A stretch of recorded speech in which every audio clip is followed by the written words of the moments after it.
एक जहाज जिसकी ऊंचाई 20 मंजिला इमारत के बराबर हो, लंबाई 400 मीटर हो, 400 मीटर, और करीब 60 मीटर वो चौड़ा हो और जाकर किसी नहर में फंस जाए तो सोचिए क्या होगा।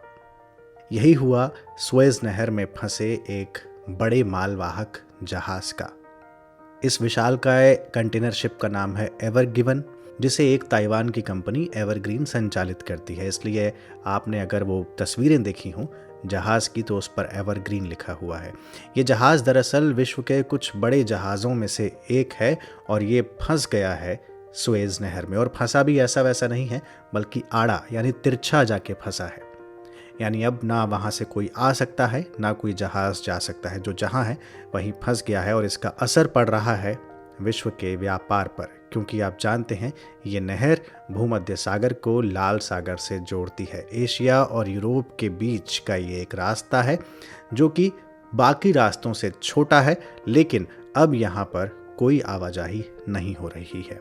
कैसे फंसा ये जहाज़, क्या हो सकता है इसका असर, ज्ञान की डिजिटल दुनिया ध्येय रेडियो के इस पॉडकास्ट में हम जानेंगे।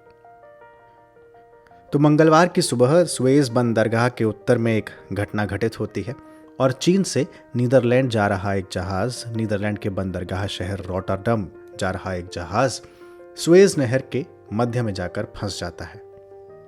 एशिया और यूरोप के बीच एक छोटा सा समुद्री लिंक, वहां पर यह जहाज फंसा हुआ है और माना जा रहा है कि कई दिनों तक वहां फंसा रह सकता है। और बताया ये गया है चालक दल की तरफ से, जितनी रिपोर्ट सामने आई हैं, कि सुएज नहर को जब ये जहाज पार कर रहा था तो एक तेज हवा का झोंका आता है, बवंडर आता है, जिसकी वजह से शिप घूम गया। चालक दल का नियंत्रण जहाज पर से खो गया और ये शिप टेढ़ा हो गया और नहर में ही फंस गया। अब ये वहां से ना घूम पा रहा है ना हिल पा रहा है, जिसकी वजह से वहां से गुजरने वाले कई जहाज़ों का रास्ता अवरुद्ध हो गया है। इस जहाज ने अपना पावर भी खो दिया है और जहाज वहां से अब चल नहीं पा रहा। कहा यह भी जा रहा है कि अगर जहाज यहां से आगे नहीं निकल पाता है तो जहाज पर जितना लदा हुआ सामान है वो निकालने की शुरुआत करनी पड़ सकती है। और अगर ऐसा होता है कि सुएज नहर लंबे समय तक बंद रहती है तो समुद्री जहाज़ों को पूरे अफ्रीका महाद्वीप का चक्कर लगाते हुए यूरोप तक जाना पड़ सकता है, जिसमें कई दिन लग सकते हैं।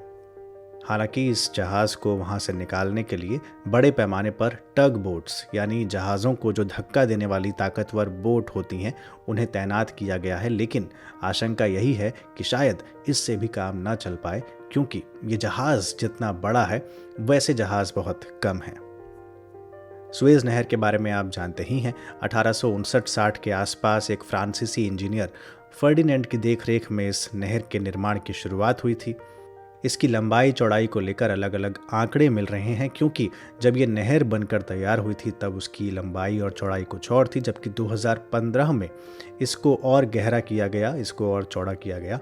तो अभी अलग अलग जितने आंकड़े मिल रहे हैं, कहीं 160 किलोमीटर लंबी तो कहीं 190 किलोमीटर लंबी ये नहर बताई जा रही है। आमतौर पर माना यही जाता है कि 190 किलोमीटर लंबी ये एक नहर है। कई सालों की मशक्कत के बाद ये नहर बनकर तैयार हुई थी और 1869 के आसपास ये नहर यातायात के लिए उस समय खोल दी गई थी। पहले केवल दिन में ही जहाज नहर को पार किया करते थे, लेकिन 1880 के दशक में रात में भी ये रास्ता खोल दिया गया। 19वीं शताब्दी के उत्तरार्ध में एक अंतर्राष्ट्रीय संधि हुई थी, जिसके अनुसार ये नहर युद्ध और शांति दोनों कालों में सभी देशों के जहाज़ों के लिए बिना रोक टोक समान रूप से आवाजाही के लिए खुली रहेगी। आपको बता दूं कि आज यानी वर्तमान समय में करीब 12% का वैश्विक व्यापार इस मार्ग से गुजरता है। 12% ऑफ ग्लोबल ट्रेड इस कैनाल से पास होता है, जिसमें 1 मिलियन बैरल तेल शामिल है। अब आप सोचिए, अगर ये मार्ग बंद हो जाए तो कच्चे तेल के दामों पर कितना असर पड़ सकता है। और आपने आज देखा भी होगा, आज कच्चे तेल की कीमतों में उछाल आया है। कारण ये है कि जब ये एवर गिवन जहाज फंसा तो उसके पीछे 3 ऑयल टैंकर्स भी फंस गए और अब उसे वहां से निकलने में काफ़ी समय लग सकता है। इसकी वजह से वैश्विक समुदाय, वैश्विक व्यापार पर सीधा असर पड़ेगा और कच्चे तेल की कीमतों में आज उछाल देखने को मिला। आपको एक बात और यहाँ पर बताऊं कि अगर इस जहाज़ को निकालने में देरी होती है तो जितना देरी होगी उतना ही नुकसान जहाज़ के मालिक को भी होगा। जहाज़ के ओनर को रोज़ाना $60,000 का नुकसान होगा और अगर इसे प्रति घंटे में मापें तो 3 से 4 हज़ार प्रति घंटे का नुकसान जहाज़ के संचालक को हो सकता है।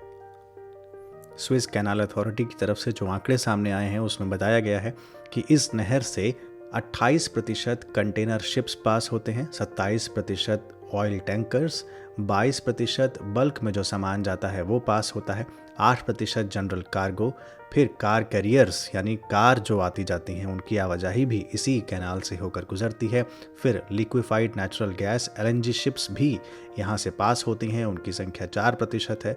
रोल ऑन और रोल ऑफ जो रोरो फेरी आपने भारत में भी सुनी होगी तो वो 1% है। पैसेंजर शिप्स जो यात्रियों को लेकर जाती है वो 1% ही पास होती है और बाकी अन्य यानी मिसलिनियस में 4% आता है जो कि इस कैनाल से पास होता है।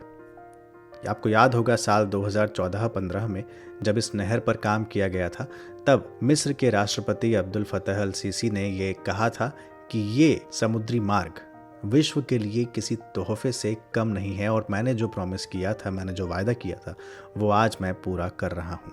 उस समय 1 साल के भीतर $8 बिलियन का खर्च आया था इस नहर को ठीक कराने में, इस नहर की लंबाई चौड़ाई गहराई की क्षमता का विस्तार करने में। इससे पहले साल 2017 में भी एक जापानी जहाज ने स्वेज नहर का रास्ता रोक लिया था, वो फंस गया था, लेकिन मिस्र के अधिकारियों ने इसे निकालने के लिए कुछ टग बोट्स यानी जहाज तैनात किए थे और कुछ घंटों में से वहां से हटा लिया गया था। लेकिन आज ये थोड़ा सा मुश्किल पड़ रहा है। आपको यहाँ पर यह भी बता दूं कि स्वेज नहर मिस्र में सुएज इस्थमस को पार करती है और इसमें 3 प्राकृतिक झीलें भी शामिल हैं। अगर आप भारत की नज़र से देखें और थोड़ा सा इतिहास में हम लोग जाएं तो मिस्र के राष्ट्रपति जमाल अब्दुल नासर और नेहरू के बीच में एक खास तरह की दोस्ती थी। नेहरू ने मिस्र को गुटनिरपेक्ष राष्ट्र के रूप में अपनी भूमिका का निर्वाह करने के लिए प्रोत्साहित किया था। जब मिस्र के राष्ट्रपति नासर ने सुएज नहर का राष्ट्रीयकरण किया था तो भारत के कंधों पर एक तरीके से यह दायित्व आ गया था कि वो इस संकट के कारण बिगड़ सकने वाले हालात का जायजा ले। इजराइल, ब्रिटेन और फ्रांस तीनों ने मिलकर अक्टूबर 1956 में मिस्र पर हमला कर दिया था। हालांकि ये संकट केवल 10 दिनों तक रहा था, लेकिन भारत के लिए ये बहुत चिंता का सबब बन चुका था। तो जब इस नहर का राष्ट्रीयकरण किया नासर ने तो नेहरू इस बात को लेकर काफ़ी चिंतित थे कि कहीं युद्ध भड़क ना जाए फिर से, और इसी कारण वो ऐसा शांतिपूर्ण समाधान चाहते थे जिससे कि पहले की तरह ही इस नहर का उपयोग होता रहे, जैसे पहले इस सुएज कैनाल का उपयोग होता था, और इस बात पर वो बार बार जोर देते रहे। इन तमाम परिस्थितियों की वजह से एशिया और अफ्रीका में एक तरीके से चिंता के बादल छाए हुए थे। इस मामले को संयुक्त राष्ट्र की सुरक्षा परिषद के सामने भी ले जाने की बात हुई, लेकिन उससे पहले ही मिस्र पर 29 अक्टूबर को हमला कर दिया गया। इस संघर्ष की चारों तरफ निंदा हुई। नेहरू भी इस खबर को पाकर स्तब्ध हो गए और बिगड़ते हालातों को देखते हुए उन्होंने मध्यस्थता के उपाय सोचने शुरू कर दिए। उन्होंने अमेरिका को शांति बनाए रखने के लिए हस्तक्षेप करने के लिए कहा। नेहरू जानते थे कि मिस्र की सेना बहुत समय तक प्रतिरोध करने में सक्षम नहीं है, इसलिए बताया जाता है कि संयुक्त राष्ट्र में भारत के स्थायी प्रतिनिधि को यह निर्देश दिया गया कि वो मिस्र के प्रतिनिधि का सक्रिय सहयोग करे। 2 नवंबर 1956 को अमेरिका ने एक प्रस्ताव रखा, शांति प्रस्ताव, और वो पारित हो गया। युद्ध विराम हुआ और इसे आइजनहावर नेहरू फॉर्मूले का नाम दिया गया। यानी संक्षेप में कहें तो अमेरिका ने संयुक्त राष्ट्र के साथ मिलकर पश्चिमी शक्तियों को युद्ध विराम के लिए तैयार किया और भारत ने एशिया और अफ्रीकी देशों के साथ मिलकर उन्हें मनाया। तो सुएज नहर को आप इस नज़रिए से भी देख सकते हैं। ये छोटा सा एक इतिहास की बात मैंने आपको बताई क्योंकि 1956 का ये सुएज नहर का संकट था और ये आइजनहावर नेहरू फॉर्मूला था। तो आज सुएज नहर में जहाज़ अटका है। उस जहाज़ ने वैश्विक व्यापार पर एक तरीके से प्रभाव डालना शुरू किया है और देखते हैं कितने दिनों में ये नहर वापस खुलती है और वैश्विक व्यापार में जो आवाजाही है, जहाज़ों की आवाजाही है, वो फिर से चालू हो सकती है। तो ये था आज का ध्येय पॉडकास्ट। और अब आज का सवाल, आपको बताना है कि मिस्र की सीमाएं किन किन राष्ट्रों से लगती हैं। सवाल आसान है, मिस्र की सीमाएं किन किन राष्ट्रों से लगती हैं, ये आप मुझे कमेंट बॉक्स में बताएं। ये तमाम पॉडकास्ट आप ध्येय आईएएस की वेबसाइट पर भी सुन सकते हैं। अगले पॉडकास्ट के साथ जल्द हाजिर होंगे। इजाज़त दीजिए, नमस्कार।